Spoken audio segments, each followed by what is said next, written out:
Hello everyone, welcome to episode 5 of eating around the immortal world. तो इस episode की शुरुआत में हम लोग देखते हैं कि वो औरत याओजी को एक जगह पर ले आई थी जहाँ पर एक आदमी मौजूद था और वो उसको बताती है कि मुझे तुम्हारा वो हस्बैंड मिल गया जिसे तुम ढूंढ रही थी। देखो ये कितना ज्यादा प्यारा है, हैंडसम, बिल्कुल एक गॉड की तरह जैसा तुमने बताया था, पावरफुल, स्मार्ट, चार्मिंग, डैशिंग। और वो भी मनी मन सोचे जा रही थी कि क्या यही मेरा फ्यूचर हस्बैंड है। लेकिन जैसे ही वो उसे देखने वाली थी तो काफी ज्यादा निराश हो जाती है जब उसकी चौमुसी शक्ल देखती है। तो इस टेढ़े यंग मास्टर की शक्ल देख के उसके एक्सप्रेशन बिल्कुल बदल जाते हैं। फिर वो उसके पास आके बोलता है कि हेलो, लेकिन वो उसे इग्नोर करके जाने लगती है। वो बोलती है कि मुझे माफ करना, मैंने तुम्हें बॉदर किया, तुम वो नहीं हो जिसे मैं ढूंढ रही हूँ। लेकिन वो उसे पकड़ लेता है। फिर उसके पास आके बोलता है कि लाओ बाओ ने मुझे बताया था कि आज का दिन काफी अच्छा है, मुझे उम्मीद नहीं थी कि मैं एक गोडेस से मिलूंगा, तुम काफी ज्यादा ब्यूटीफुल हो। इसके बाद वो जो लड़की इसको लेके आई थी याओजी को, वो गेट बंद करके यहाँ से जाने लगी थी। और ये जो यंग मास्टर था वो अपनी याओजी के साथ जबरदस्ती करने वाला था, तो वो उसे धक्का दे के पीछे करती है। लेकिन उसकी स्पिरिचुअल पावर जा चुकी थी और वो पहले जितनी स्ट्रॉन्ग नहीं थी। तभी वो उसका हाथ पकड़ के बोलता है, वाह मुझे तुम्हारा ये रूप काफी पसंद आया। और फिर उसके साथ जबरदस्ती करने जा ही रहा था, तभी वो उसको लाफा मार देती है और कहती है अपनी हद में रह, तू जानता नहीं है मैं कौन हूँ, अगर तुझे पता चला तो तुझे नर्क में भी जगह नहीं मिलेगी। वो उसे फिर से मारने जा रही थी बट वो उसका हाथ पकड़ लेता है और फिर से बोलता है कि मुझे तुम पसंद हो। वो उसे छुड़ाने की कोशिश करती है लेकिन वो उसे इतनी जोर से पकड़ रहा था कि वो खुद को छुड़ा ही नहीं पा रही थी कि तभी उसके गले में जो लॉकेट था वो काफी जोर से चमक उठता है। और उस संगमास्टर को तो कुछ समझ ही नहीं आया और रूम के बाहर भी वो रोशनी जाती है और हमें खून के छींटे उड़ते दिखाई देते हैं। जिसके बाद वो जो औरत थी गेट खोल के अंदर आ जाती है और अंदर पूरा दहशत भरा सीन था क्योंकि वो यंग मास्टर मर चुका था और बोल रही थी कि तुमने वूजी के प्रिंस को मार दिया। लेकिन हम लोग देखते हैं कि अपनी याओजी काफी ज्यादा डरावनी लग रही थी, उसके चेहरा पूरा ब्लडी हो गया था और वो कह रही थी कि तुम्हें तो मुझे यहाँ लेके आई थी, तो इसे मैंने नहीं तूने मारा है और अगर मैं तुझे मार दूंगी तो किसी को भी नहीं पता चलेगा। तो वो तो अपने घुटनों पे बैठ के बोलती है कि मुझे माफ कर दो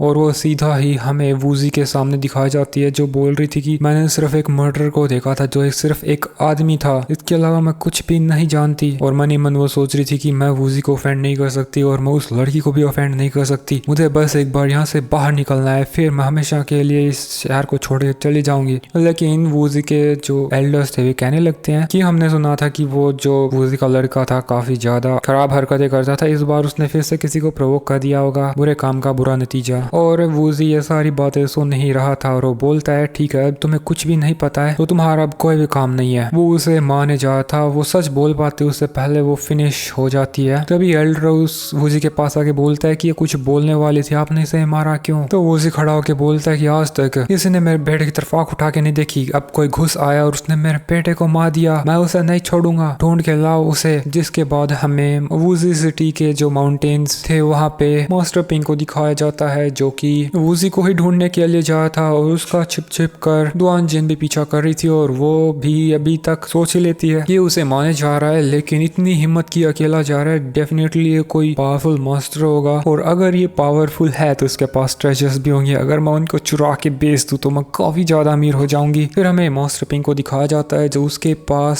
सामने आके घुटनों पे बल बैठ जाती है और बोलती है हीरो नहीं बॉस, आपको आपकी पावर को देखने के बाद मैंने रियलाइज किया है कि मेरा जो कल्टीवेशन है और जो समझ है वो काफी ज्यादा कम है, मैं आपको काफी ज्यादा एडमायर करने लगी हूँ, मैं आपको अपना गुरु बनाना चाहती हूँ, अगर आपको कोई एतराज नहीं हो तो आप मुझे अपना शिष्य डिसाइपल बना लीजिए। लेकिन इतनी देर में तो उसके सामने से मास्टर पिंक गायब हो गया था और वो बोल रहा था मेरा अभी कोई मन नहीं है डिसाइपल एक्सेप्ट करने का, इसलिए तुम मुझे फॉलो मत करो। लेकिन वो फिर से उसके सामने आके बोलती है कि मुझे मॉडल वर्ल्ड के सारे रूल्स पता है, मैं जानती हूँ आप मस्त लोग किस चीज को पसंद करते हो। फिर वो कुछ ट्रेजर्स निकाल के उसे दिखाने लगती है, वो एक पकौड़ा दिखाती है लेकिन उसे कुछ पसंद नहीं आता, वो उसे देने के लिए बोल रही थी लेकिन मास्टर पिंक बोल देता है इस कबाड़ का मैं कुछ नहीं करूंगा। तो उसे तो समझ में नहीं आता अगर इसे ये कबाड़ लग रहा है तो इसे इसकी नजरों में ट्रेजर क्या चीज है। फिर वो एक दूसरा अल्टीमेट मैजिक वेपन रूही नाम का मैजिक वेपन उसे दिखा रही थी लेकिन उसे वो भी कुछ पसंद नहीं आता। फिर वो उसे एक बोगुला सील दिखाती है बट उसे भी मास्टर पिंक इग्नोर करके चला जाता है और फिर लास्ट में वो बता एक काफी बड़ी सारी बोतल निकाल देती है, वो कहती है यही है मेरे पास, इसको पाने के लिए मैंने अपनी जान तक लगा दी थी, ये बहुत महान मिस्टीरियस हेवन और अर्थ का ट्रेजर है जो इनफाइनाइट यूनिवर्स और जायंट ड्रैगन की बोन से बना है, इसके अंदर अंदर हेवन और अर्थ कंटेंट है, यही मेरे पास सबसे प्रीशियस ट्रेजर है, प्लीज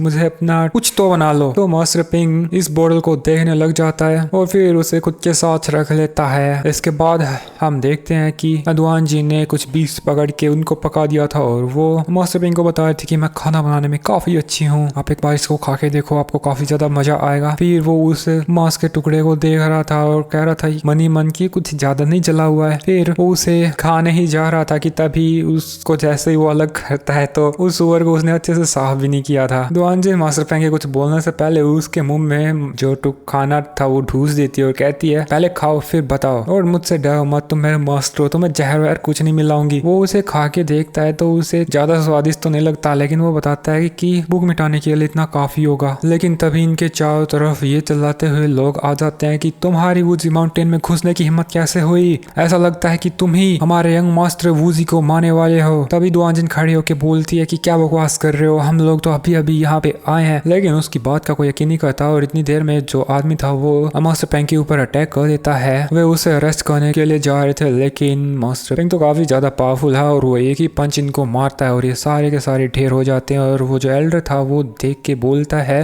कि मुझे एक ही चीज मुझे एक चीज से सफ नफरत, मैं जब खाना खा रहा हूँ और मुझे कोई डिस्टर्ब करे तो मुझे इससे बहुत ज्यादा नफरत है। और फिर हमें दिखाते हैं कि वे जो डिसाइपल्स मारे थे वे नीचे गिरते हैं और उनकी स्वॉर्ड उन्हीं को जाके लगती है। लेकिन फिर मास्टर पिंग बोल रहा था कि क्या तुम जानते हो कि वूजी गोंग कौन है, मुझे उससे मिलना है। और जिसके बाद हमें वो वूजी सिटी को दिखाते हैं जहाँ पे सारे एल्डर्स इकट्ठा हुए थे और वो वूजी गोंग के बेटे की मौत के ऊपर उसको कह रहे थे कि आपको काफी ज्यादा लॉस हुआ है, प्लीज हमारी तरफ से ये थोड़े से कॉन्डोलेंसेस। और ये लोग बोल भी रहे थे कि हमने इन्वेस्टिगेशन करने के लिए भेजा है, वो हत्यारा जल्दी ही पकड़ा जाएगा। लेकिन उनके इतना बोलने के बाद ही हम उनके डिसाइपल्स को देखते हैं जो गेट खोल के बाहर अंदर की तरफ फेंके गए थे बाहर से। और यहाँ पर आ गया था मास्टर पिंग और वो बोल रहा था कि मुझे वूजी गैंग से मिलना है। और वो फिर से एक कदम बढ़ाता और सीधा वूजी गैंग के चेस्ट पे मुक्का मार देता है, जैसे वो उसी की गद्दी पे जा गिरा था और वो टूट गई थी। वो बोल रहा था कि जाओ निंग तेरी वजह से मरी, मुझे लगा मैंने अवेंज ले लिया लेकिन ये मुसीबत तो बढ़ती जा रही है। तो वूजी तो बोल रहा था ये जाओ निंग कौन है, लेकिन तभी उसका एल्डर आके बताता है सीनियर, इसी ने हमारे यंग मास्टर को मारा है। उसकी हालत भी काफी खराब थी। अब क्योंकि उसने बोल दिया था तो मास्टर पिंग उसके पास आ जाता है और गले से पकड़ के उसको काफी जोर से दूसरे एल्डर्स पे फेंक देता है। अब उनको अक्ल आ जाती है कि वे तो आज गए इतनी देर में। मास्टर पिंग एक दूसरे एल्डर पे अटैक करके उसे भी फिनिश कर देता है और यहाँ पे वूजी गोंग उसकी जो सेक्ट थी उसको खत्म होते देख रहा था, उसे बिल्कुल भी अच्छा नहीं लग रहा था। तभी यहाँ पर दुआनजिन आ जाती है और वो बोलती है मास्टर आप काफी ज्यादा फास्ट हो, मुझे भी ले आते। लेकिन आते ही वो देखती है कि यहाँ पे तो सब कुछ साफ हो चुका है और उसके मन में लड्डू फूटते हैं कि मास्टर पिंग को इम्प्रेस करने का यही मौका है। और वो उस वूजी गोंग के साथ फाइट करने के लिए मास्टर पिंग के सामने आ जाती है और उसको चैलेंज करने लगी थी। तो वो स्माइल करते हुए बोलता है कि अब तुम जिद्दी लोग मुझे डराओगे। और जैसे ही वो उसका हाथ घुमाता है तो उसके पीछे एक जगह ओपन हो जाती है जहाँ पर काफी सारे डिमोनिक क्रिएचर्स सील्ड थे और जिनको देख करके अपनी दुआनजिन तो काफी ज्यादा घबरा जाती है और वो सीधा ही मास्टर पिंग के पीछे आके बोलती है कि मास्टर मुझे बचाओ।